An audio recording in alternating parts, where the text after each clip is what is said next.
आज मैं आपको अक्षर घ की कहानी सुनाऊंगी। एक लड़का था घनश्याम।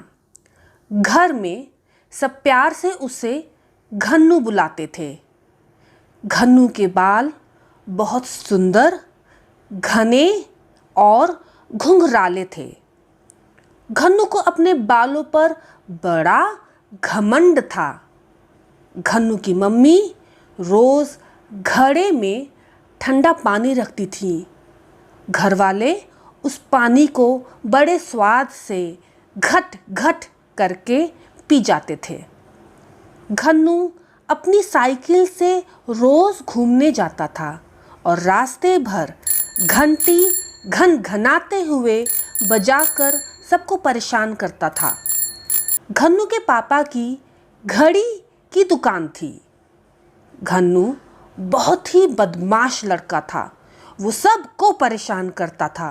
वो कभी किसी का पेन छुपा देता, कभी किसी के कपड़े पर स्याही गिरा देता, कुर्सी पर गोंद लगा देता। सभी लोग उससे परेशान हो जाते थे और कहते थे वो बहुत घटिया लड़का है, इसलिए उसको कोई पसंद नहीं करता था। घन्नू का एक घनिष्ठ मित्र था। घनिष्ठ मित्र का मतलब बेस्ट फ्रेंड। उसका नाम घनेश था।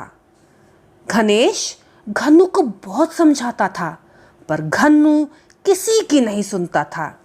दिन पर दिन घन्नू की शैतानियाँ घटने के बजाय बढ़ती ही जा रही थी। घन्नू के घर वाले भी परेशान हो गए थे। एक दिन शाम को घर वालों के मना करने के बाद भी घन्नू अपनी साइकिल से नदी के घाट की तरफ घूमने निकल गया। आसमान में घने बादल छाए थे।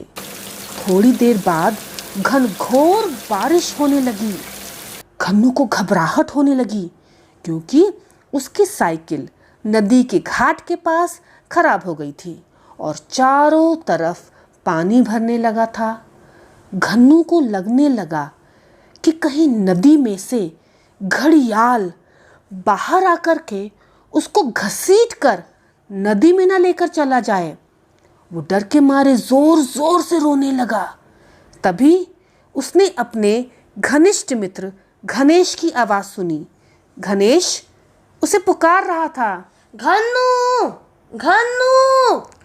थोड़ी ही देर में घनेश घन्नू के पास पहुंच गया और उसे अपनी साइकिल पर बैठाकर वापस घर ले आया। इस घटना से घन्नू ने सबक सीखा और घर वालों से माफ़ी मांगी और कहा कि अब वो एक अच्छा बच्चा बनेगा। अच्छी लगी ये कहानी? इस कहानी से हमने कई शब्द जाने जिनसे घ व्यंजन की ध्वनि आ रही है। चलिए उन शब्दों को दोहराते हैं। घनश्याम, घ घनश्याम। घनश्याम को सब प्यार से घन्नू भी बुलाते थे। घ घन्नू। घर, घ घर। घुंघराले, घ घुंघराले। घड़ा, घ घड़ा। घंटी, घ घंटी। घड़ी, घ घड़ी। घनेश, घ घनेश। घड़ियाल, घ घड़ियाल। ये सारे शब्द अक्षर घ से बने हैं। अक्षर घ हिंदी वर्णमाला का चौथा व्यंजन है। धन्यवाद।